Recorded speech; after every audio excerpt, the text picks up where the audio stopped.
We'll look at our big story for today, looking at the development in Kenya, where the issue of finance bill for some weeks now has generated some controversies.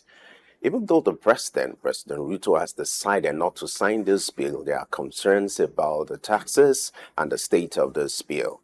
This bill is meant to raise a sum of 2.7 billion naira to finance government activities for the year. But the question is, what will be the fate of this bill and the fate of the protesters? And the aftermath of these, how is the government of Kenya handling this controversy?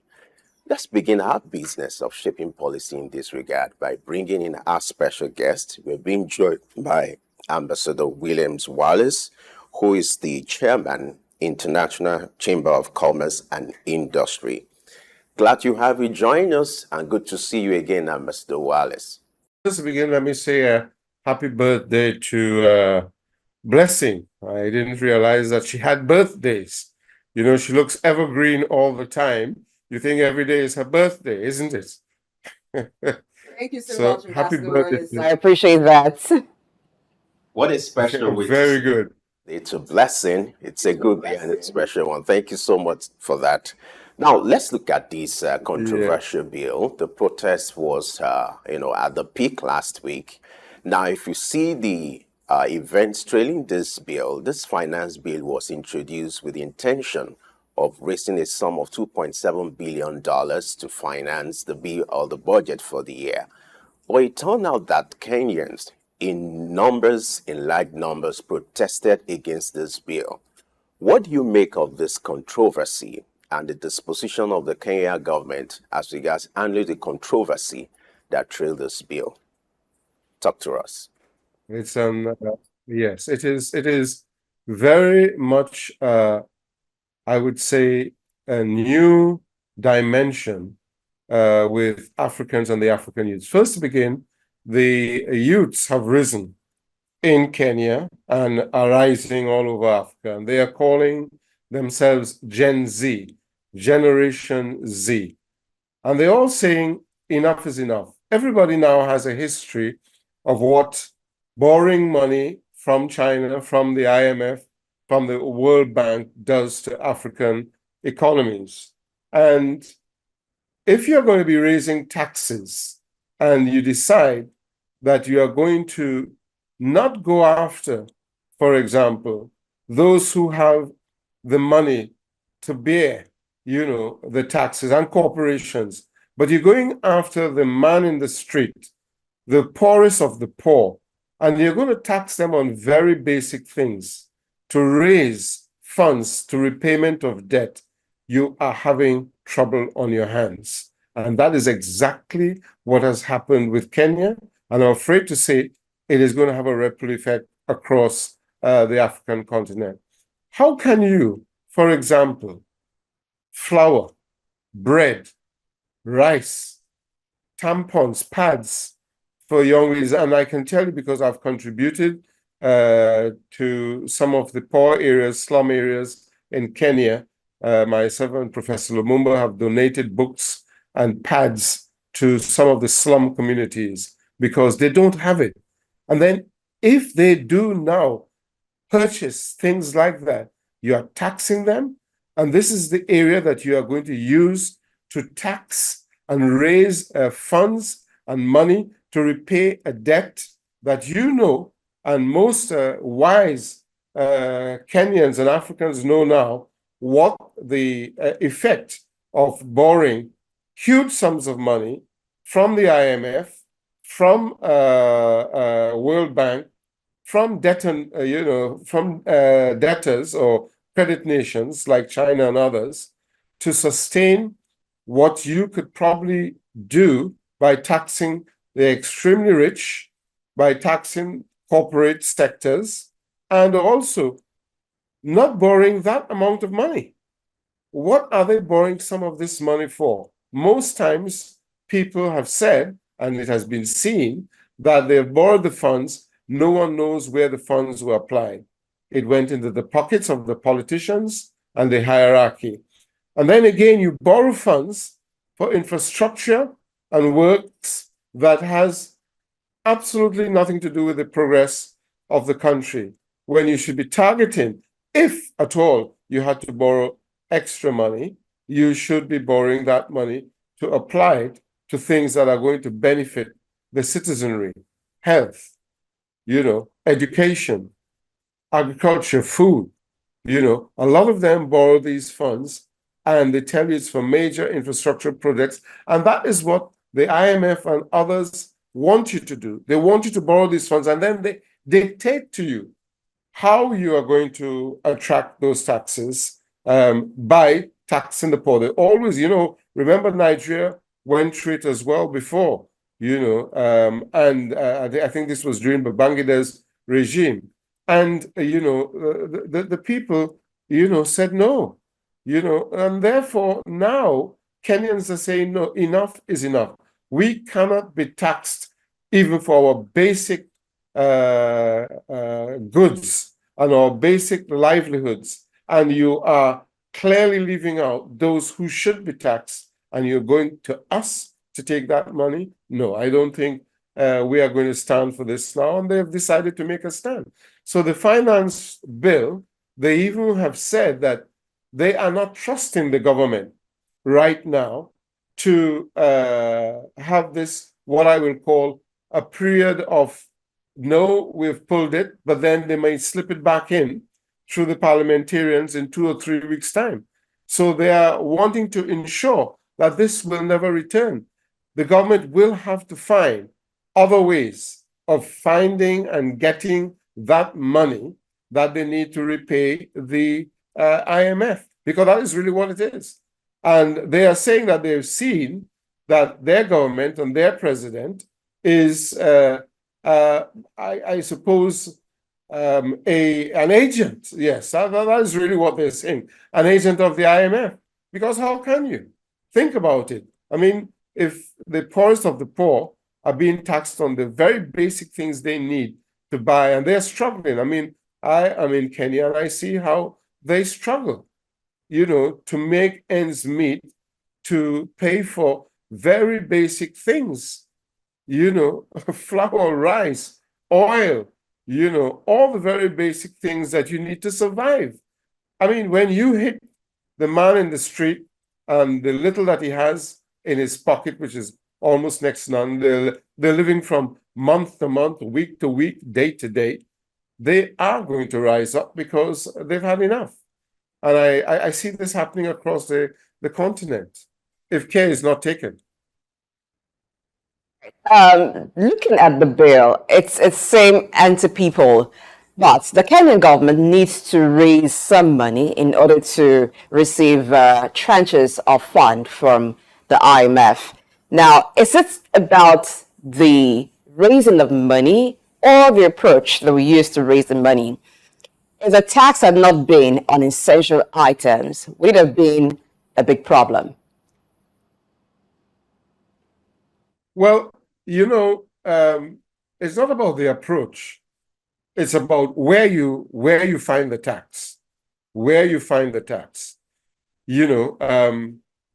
I was very much helpful to Lagos State when they were generating their internally generating revenue, security printing their revenue documents.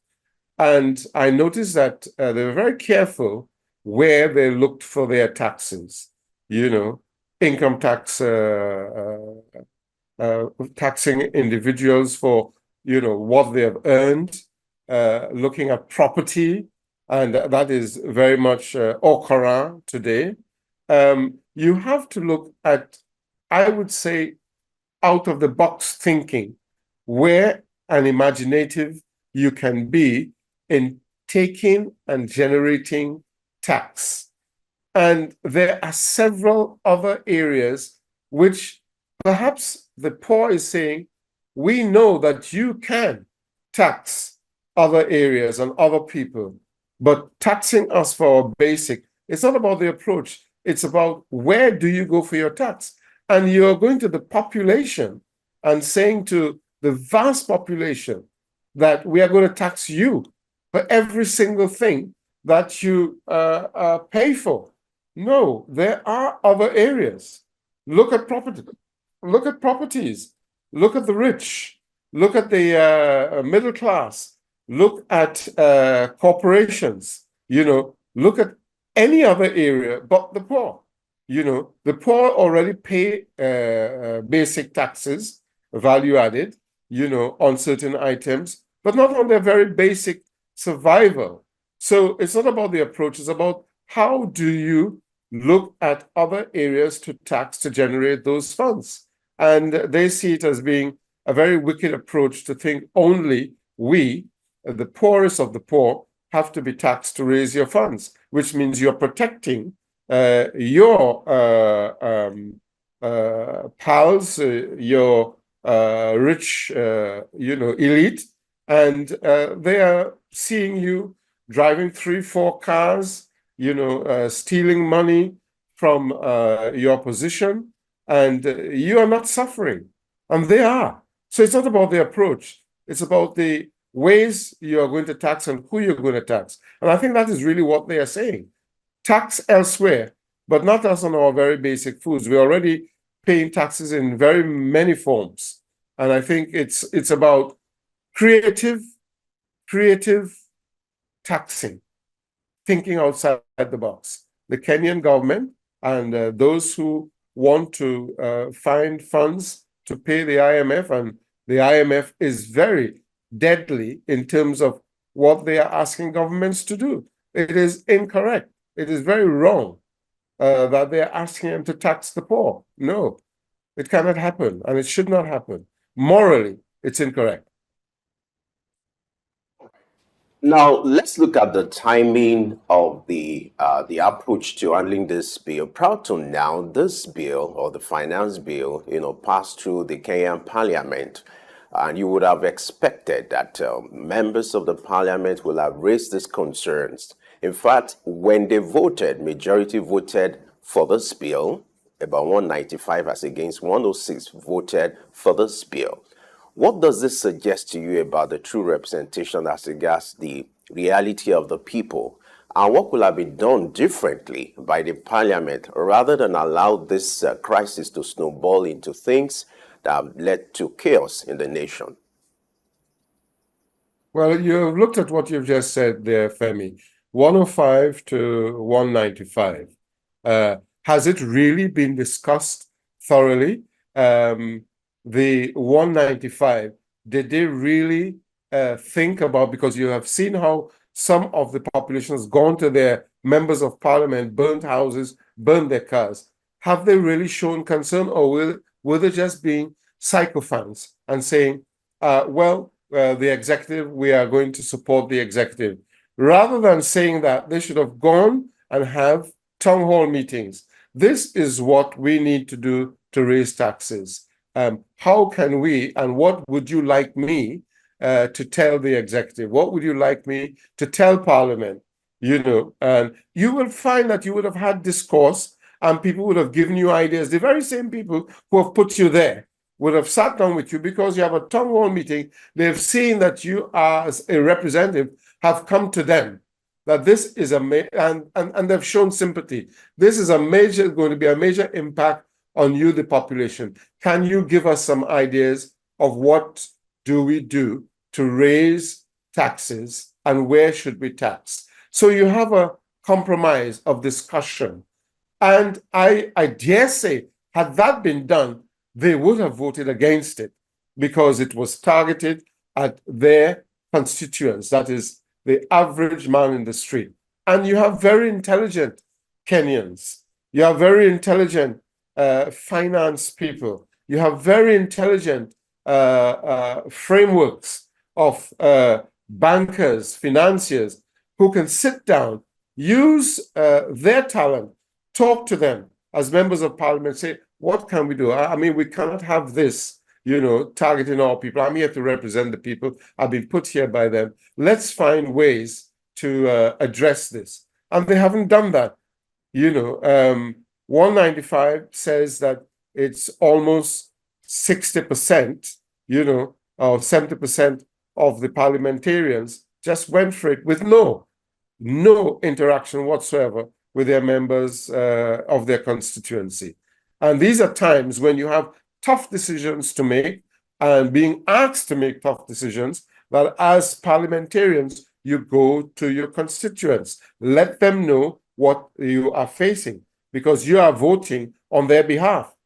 But if you don't do that, then you have just taken them for granted. And they have said, no, we're not going to be taken for granted in this instance. This seems to open up a bigger issue, the issue of African leaders seeking help, seeking funding from the Bretton Woods institution, and the conditions attached to these loans. What's your take on it? Well, first and foremost, a lot of them go as beggars to the IMF, to the World Bank, Bretton Woods, and all these other financial institutions. And most times they don't have to do that. That's just an easy ride for them.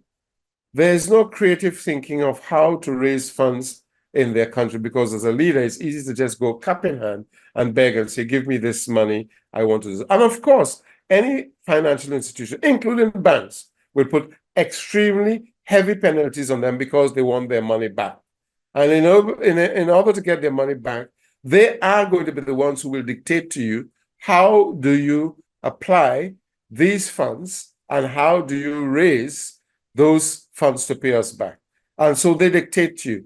And you have no answer but to follow what they have dictated to you. And this is what is wrong about going to these financial institutions, where the penalties for not being able to pay back are extremely high. I mean, you take China, for example. They take away and they target you.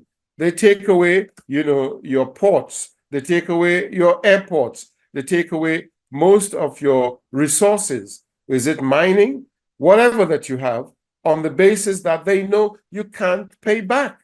Now, before you go to borrow from a bank, you have to be able to say to yourself, even you and I, can I pay back this loan that I want for whatever project I want to go and borrow money for? Can I pay it back? Before you go, that's the first thing you ask yourself, don't you? My salary, what I'm earning, how I'm earning, am I going to have to work extra? What am I going to tell the bank? And the bank would look at me and say, you cannot pay this back. However, if you want, we will take a guarantee on your assets. And that is exactly what they are doing. They are taking the guarantee on the assets and also telling you how you are going to raise the funds to pay them back. And you have no choice. So as leaders, if you take that line that you are just going to run shut over your country without addressing how you're going to pay these loans back, then you're not a leader. You are just an agent of the finance institutions who are telling you how to run your country. As a leader, you should know how to run your country. And when you took the position of leadership, you should know also how you are going to fund the projects that you want, rather than going after major, and I always call it major white elephant projects. Look at what you can do piecemeal by piecemeal that you can afford, and set your sights lower rather than higher. A lot of these leaders set their sights very high for ambitious projects, white elephant projects, and it has nothing to do with addressing the needs of their people. I have to reiterate again, let's look and make sure we can take care of health, food security, education. Those are key things to keep your population happy. Once they know that you're taking care of their health, they can eat, they have, a roof over their heads, they're happy. You're not going to have this kind of revolt. And therefore, you don't go to borrowing institutions that are going to penalize the people who put you there. So leaders have to think about leading their people, really, and not being agents for large financial institutions that allow you to incur debt and put your entire country and resources on mortgage. That is exactly what is happening. The country's on mortgage. When you borrow those kinds of monies from the IMF, you are putting your country on mortgage. And what does a mortgagee do? A mortgagee goes for your assets and takes back what he has for what he needs to be repaid. All right. The president of Kenya, President Ruto, seems to be in a very dicey and difficult situation. You have the IMF saying that for him to be eligible for financial support, there's a need to increase the tax base. Here, on the other hand, you have the citizens protesting against this bill, the move to raise this revenue. What do you think he can do in a difficult situation like this? Well, what he has to do, he has to rejig his approach. Now we can talk about approach. He needs to rejig his approach. He needs to sit down now with his people. He needs to sit down with his people, sit down with his advisors, sit down with his financial institutions, and be creative. Think about the people first. Don't harm them. Look first now at, right, we need to raise the tax basis, right? Let's find creative ways that is not going to touch the poor man. What can he afford? What should he be paid as just a blanket tax? So maybe it's just a percentage of his salary, maybe, for contribution. Because most times you contribute for your pension from your salary, right? In a sense, that's a tax, So a contribution, standard across the board, leave it at that. Then find other areas and other places that his advisors and his financial institutions and the corporate sector, can look at sitting down with him and having also inputs from the population, right? To ensure that he is showing true leadership qualities. I have to raise taxes. Let's have a conversation about this. How are we going to do it? And you bring in all the stakeholders. All the stakeholders. You cannot just sit down and say, we are raising taxes and tell Parliament, this is the financial bill, and I want this because I've been asked to do this. No, you have to be a true leader, and you cannot ignore your population, especially when your population is so large. 50 million people, like Nigeria, 225 million people. You've got to talk to your population. You have got to let them know what you need this for and why. And they may say, well, you don't need these particular projects. Let's look at other priorities. And that's the conversation. That shows true leadership. You show that you care. The important thing is showing that you care. When you show that you don't care and you rub somebody's face into the mud, he has no other choice. And he says, well, damn the consequence. I have nothing else to live for because, I can't afford to even eat. So what is life worth? And that is what he is facing. He needs to rethink his approach, and he has enough resources around him, enough resources around him to be able to sit down and rejig this whole tax base and this whole raising of revenue from taxes. It's about creative thinking.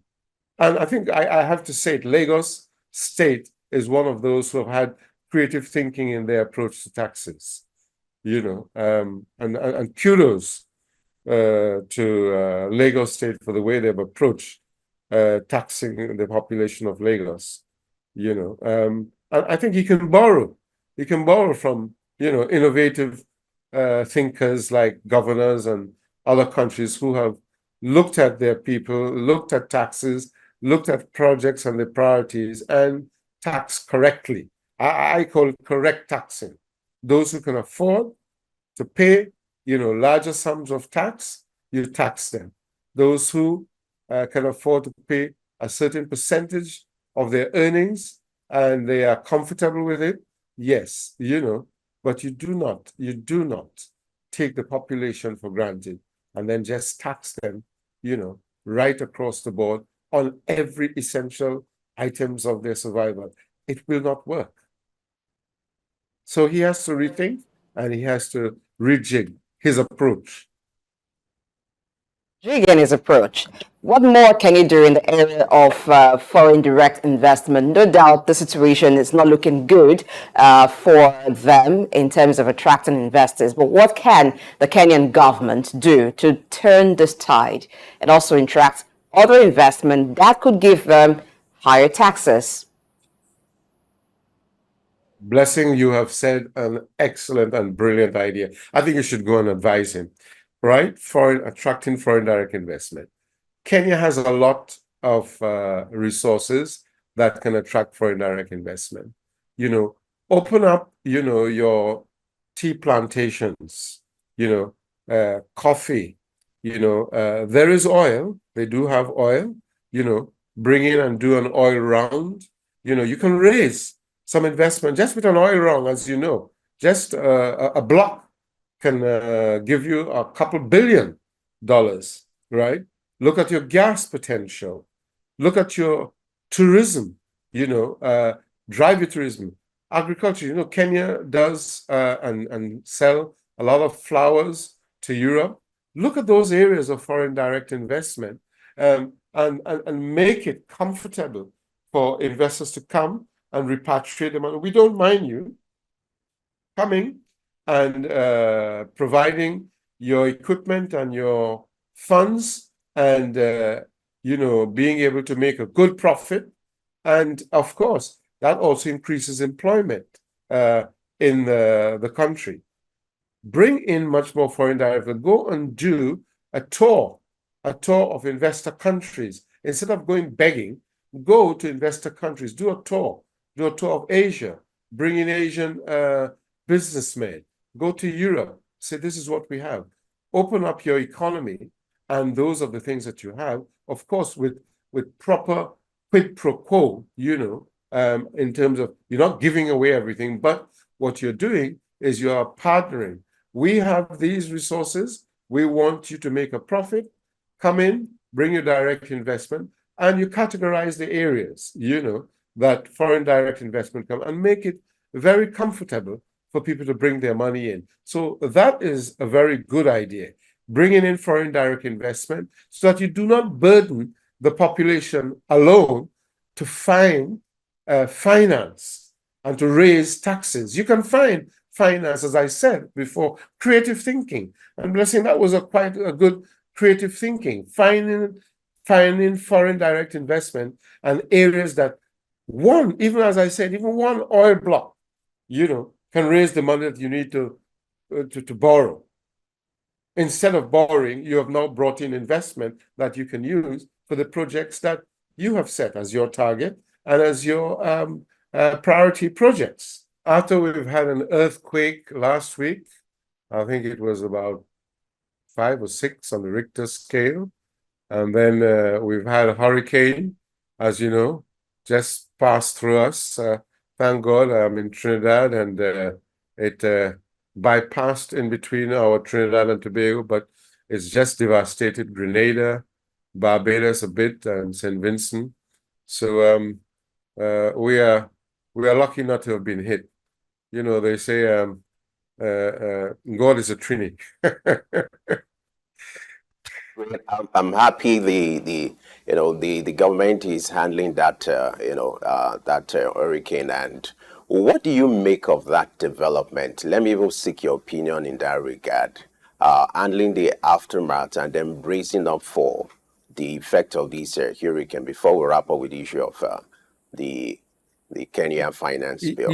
Yes, I think one of the things is that the country, especially Trinidad, they have an emergency management agency in both Trinidad and Tobago and the other islands, and they have prioritized what needs to be done for the aftermaths of hurricanes. So they have very good plans put in place to ensure that water, electricity, roadworks, and their organizations and the personnel for doing that are in place prior to being hit by any hurricane. They have early warning systems. They advise you to send out notices regularly. The meteorological experts look and track where the eye of the hurricane is and when it changes course, so that people are ready and they brace themselves. So I think one of the good things about the leadership in the Caribbean is that because this happens yearly, they've had to get their act together, because the citizens require that you know what you're doing. So they put funds in place, they put organization and personnel in place, and they have these emergency management drills as well, so that people are ready and I would say armed, and I don't mean arms and ammunition, but they're armed with the tools for ensuring that they can do the task.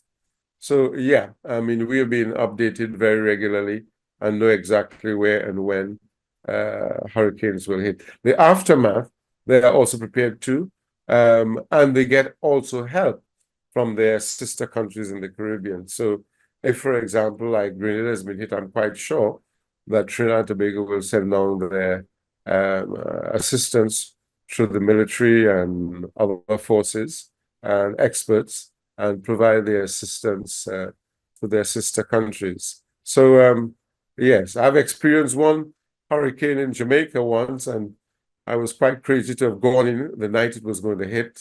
So I know what it's like. I've experienced a hurricane, and it's not a nice thing. It's devastating. Huh? Ambassador Wallace, I would say you're a survivor, having survived hurricane in Jamaica and Trinidad, Tobago, and you're still here with us. We thank God for keeping you. Now let's move to Zimbabwe and look at the new currency, the one they had to replace the Zimbabwean dollar. Now, sir, the Zimbabwe National Statistics Office released data for the month of June, and on month-on-month inflation, the result was 0.0%, so meaning that everything remains stable for the month of June compared to May. What are the likely reasons for this stability?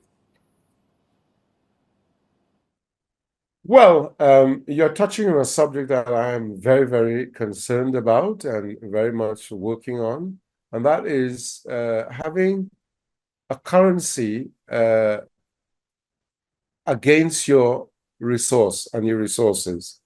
And of course, it takes time for people to understand and to make use and have confidence in, because any currency, it has to do with confidence.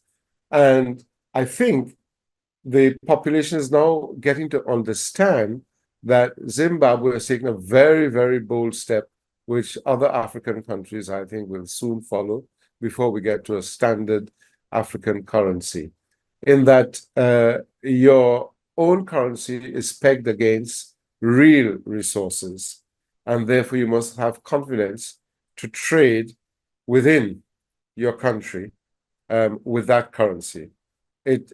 What it does, it provides confidence. It gives a certain amount of stability, because you are not at a very major risk of a currency that has no value. I mean, coming out of Zimbabwe several times, I have actually bought the currency. They sell the currency at the airport because it's so useless. They sell it. And of course, you know, they have been sanctioned, and they've had to peg their money against foreign denominations, most of which have just been, you know, out of the air, because there's no resource to have backed these currencies that are being used against African currencies.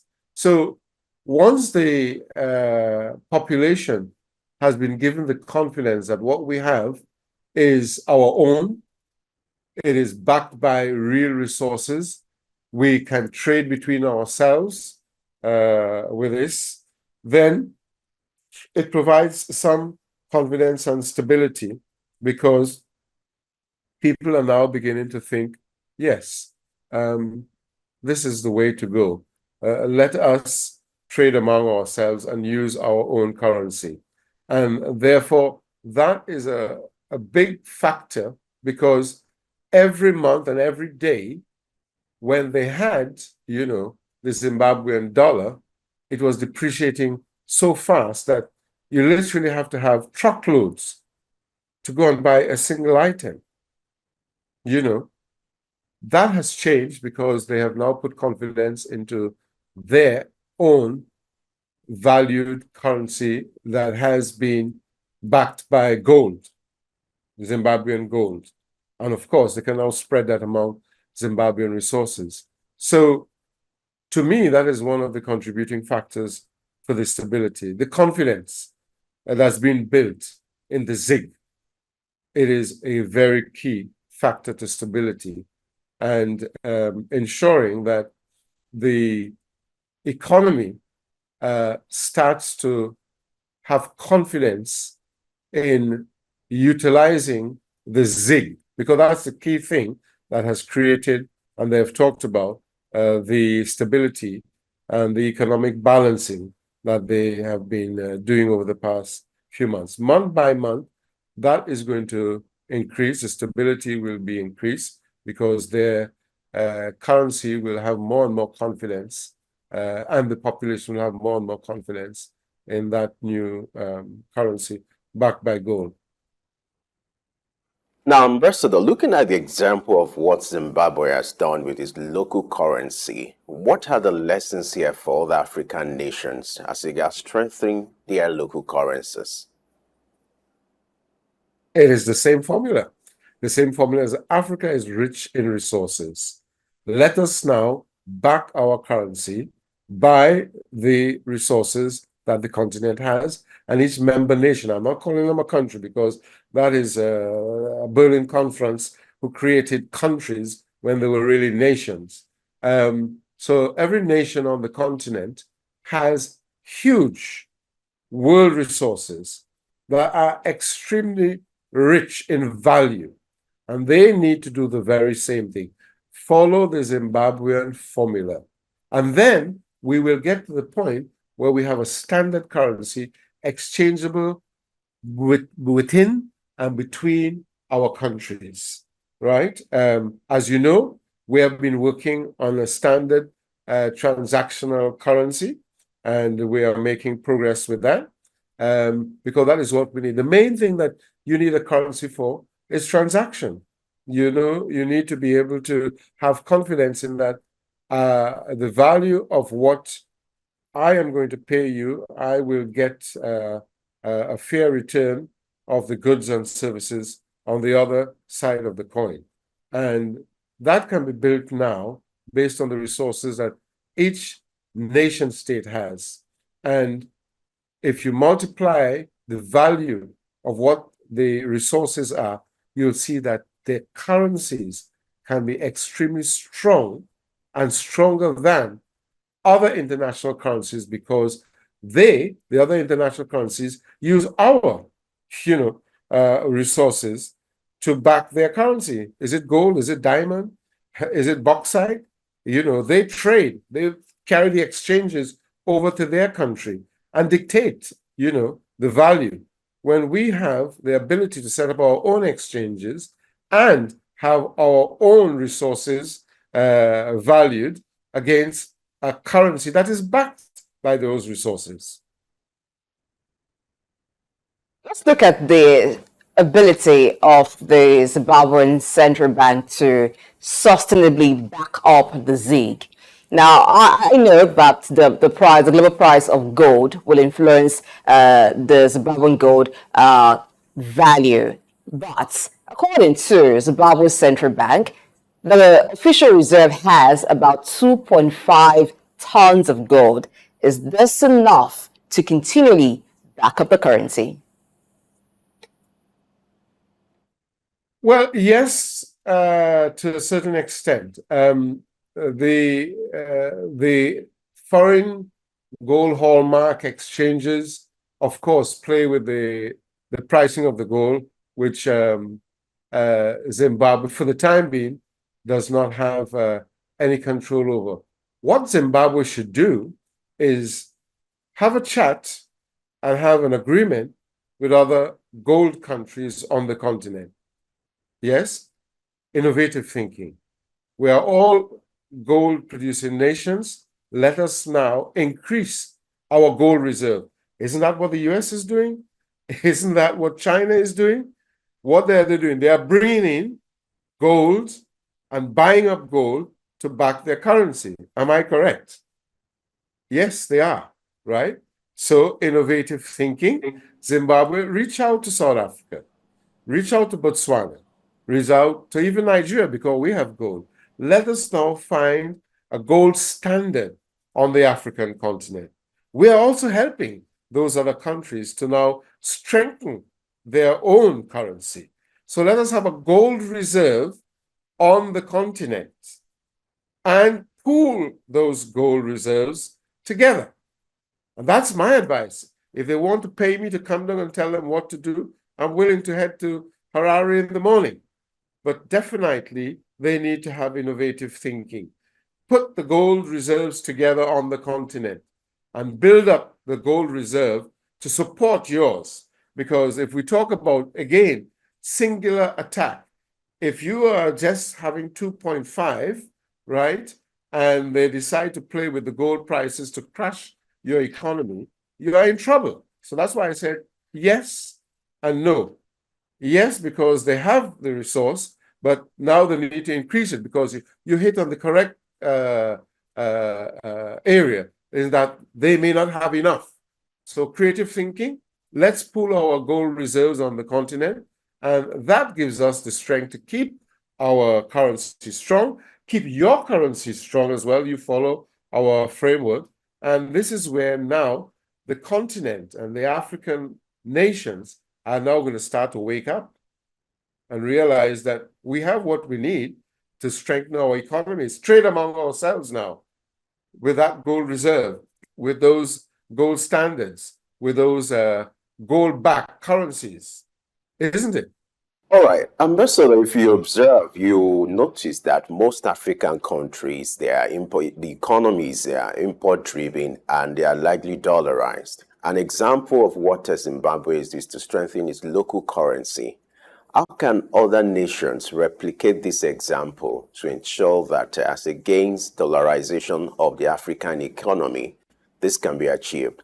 Then you also observe that in the past 15 years, Zimbabwe has attempted to change its currency more than 6 times. How sustainable is this, given the example that they have done and then the result they are achieving? Do you think this is sustainable? Yes, if they stop importing at the level that they have been importing before, start trading among their near neighbors. Their near neighbors are South Africa, Botswana, and the southern African countries for their needs. So cut their import bill. Cut their import bill. Prioritize locally made, buy local, sell local, buy local in the region, sell local in the region. So you already have reduced large import bills from international countries, which require you to pay in dollars. Now that you have a currency, ensure that, like China is doing, like the other BRIC countries are doing now, they're de-dollarizing because they're saying we need to trade among ourselves, right? What are they doing? Brazil, Russia, China, India are saying we will accept our currencies, trade among ourselves. And as you saw, I think it was yesterday, Saudi has now dropped the petrodollar. What is that telling you? People are waking up and saying, to strengthen our economies and to sustain and the overdependence on the dollar, we have to now utilize our strengths. And that's what they're doing. So Zimbabwe, to be able to sustain, must buy local, sell local, buy regionally, sell regionally, right? Between and among the country, nation itself, and the other nations around them cut their import bill almost down by 50 to 60%, right? Prioritize your projects, which has heavy reliance on international bodies. Stop it. That's what they have to do. So you rejig your priorities, you rejig, what you are going to have on a, I would say, do it yearly, do it quarterly, break everything down into targets. What African countries have not been doing is targeting their priorities and ensuring that they can reduce their import bill.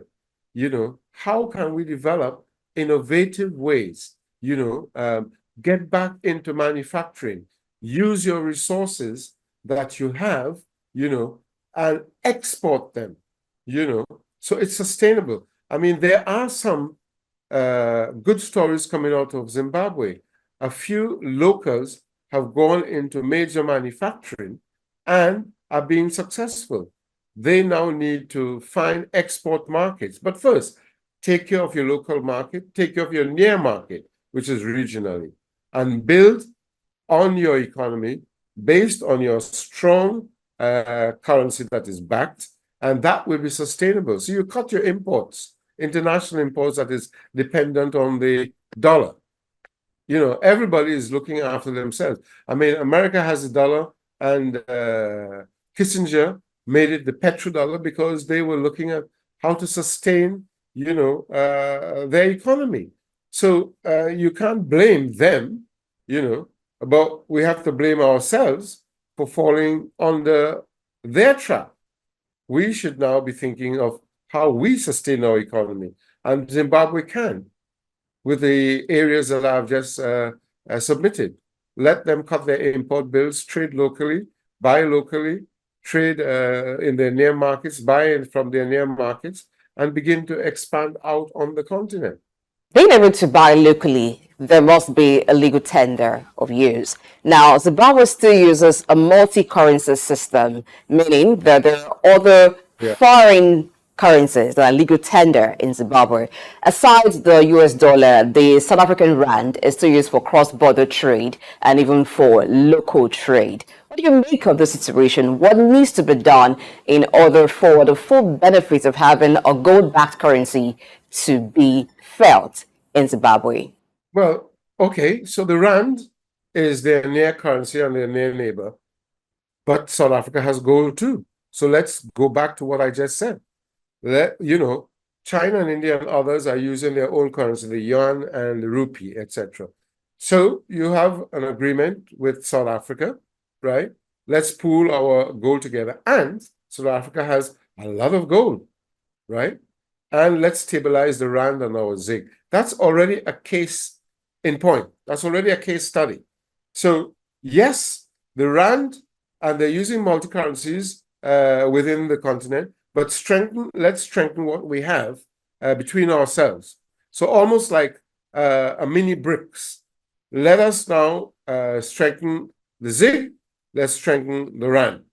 Let's pool our gold reserves to strengthen the currency. Let's start that way. That is a case study for the rest of Africa. At the last MPC meeting held in Zimbabwe, the central bank decided to keep the interest rate at 20%. What do you make of this decision as regards taming inflation further? Well, the interest rate is a decision that the central bank must have looked at to sustain the economy. If the country borrowings can sustain 20% for a period of time, so be it. But of course, they need to always relook, like every bank, every central bank around the world looks at interest rate and look at economic sectors that drives the economy, and then they adjust the interest rate. Is it construction that's happening? Is it mortgage rates? What is driving the mortgage rates? Is more construction? It is more borrowings for homeowners? you know what? They will need to sit down with their financial team within the central bank and look at the interest rate regularly, and of course, make decisions that are going to be helpful to their economy. We cannot say why they've set it at 20%. I know that most economies, you know, to grow, 20% interest rate is pretty high. So they may have to look at how can they reduce the interest rate to boost the economy and to drive the growth sector in the economy. Chairman, African International Chamber of Commerce and Industry, we thank you so much for being on L Exchange today. Thank you so very much. I'm waiting when I come to Nigeria to have cake with you, so save a piece of cake for me. Okay? We'll do that. Thank you so much.